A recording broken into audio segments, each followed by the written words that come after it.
Hi hello నమస్తే welcome back to my channel healthy stories with Hima. ఈరోజు మనం ఒక కథ విందాము. అదే కుందేలు తాబేలు కథ.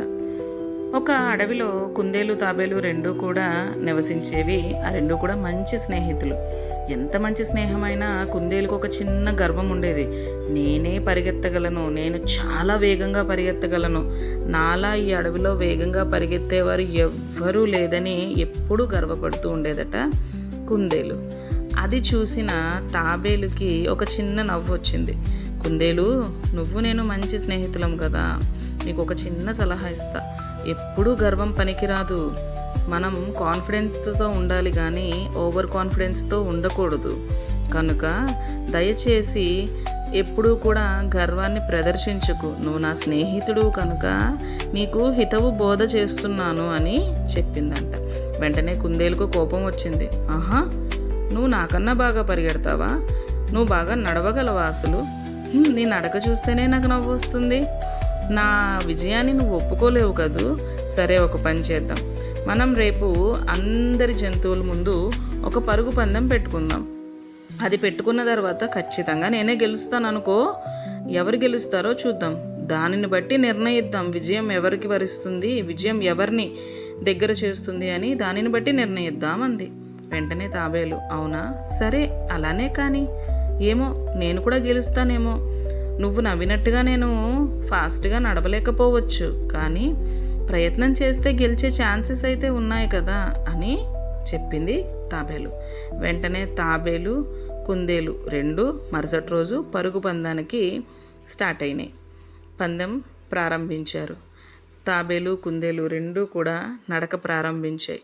కుందేలు చాలా వేగంగా పరిగెత్తి ఒక చోట నిలబడి చూస్తే తాబేలు ఆ కుందేలుకు చాలా దూరంలో కనిపించింది. ఈ తాబేలు ఎప్పటికీ నా దగ్గరికి రావాలి, ఎలాగో నేనే గెలుస్తాను కనుక కొంచెం సేపు రెస్ట్ తీసుకుంటాను ఈ చెట్టు కింద. నాకు విశ్రాంతి అవసరం, పరిగెత్తి పరిగెత్తి అలసిపోయాను అని అనుకుందట.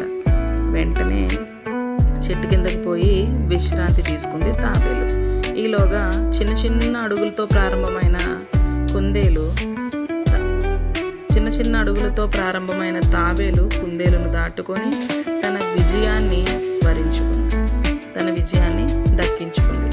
వెంటనే కుందేలు నిద్రలేచి చూస్తే, అమ్మో ఇదేంటి, తాబేలు నన్ను దాటి వెళ్ళిపోయింది అనుకుంది.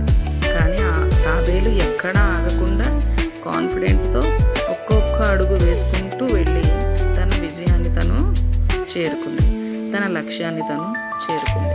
మన లక్ష్యం మనం చేరుకోవాలి అంటే ప్రయత్నం పెట్టాలి. ఇంపాసిబుల్ అనుకునేది కూడా పాసిబుల్ అవుతుందని గమనించాలి. పేరెంటింగ్ టిప్ ఏంటంటే, ఈ వీడియోలో పిల్లలకి మీరు చేయగలరు అని ఖచ్చితంగా చెప్పండి. మీరేం చేస్తారు, మీరేం చేయలేరు, మీ వల్ల కాదు అని డిస్కరేజ్ అయితే ఏ పేరెంటు చేయకండి. వాళ్ళకి ఖచ్చితంగా చెప్పండి. పిల్లలకి పెద్దలకి ఒకటే చెప్పాలి, మనం ఏదైనా సరే మనం సాధించగలం. ఈ కథలో నేను ఇచ్చే పేరెంటింగ్ టిప్ ఏంటంటే, అందరూ అన్నీ సాధించగలరు, సాధించలేనిది ఏమీ లేదు. దయచేసి ఎవ్వరూ కూడా పిల్లల్ని డిస్కరేజ్ చేయొద్దు. నువ్వు చేయగలవు, నీ వల్ల అవుతుంది అని ఎంకరేజ్ మాత్రమే చేయాలి. పొరపాటున వాళ్ళకి మార్కులు తక్కువ వచ్చినా కూడా వాళ్ళని ఏమీ అనొద్దు.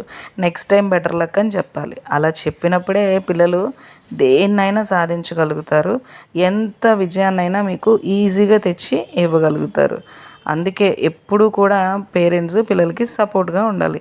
Thanks for watching. మీ సైనింగ్ ఆఫ్. మీ కథ మీకు నచ్చినట్లయితే నా ఛానల్ని సబ్స్క్రైబ్ చేయండి. Thanks for watching. Signing off. మీ హిమ.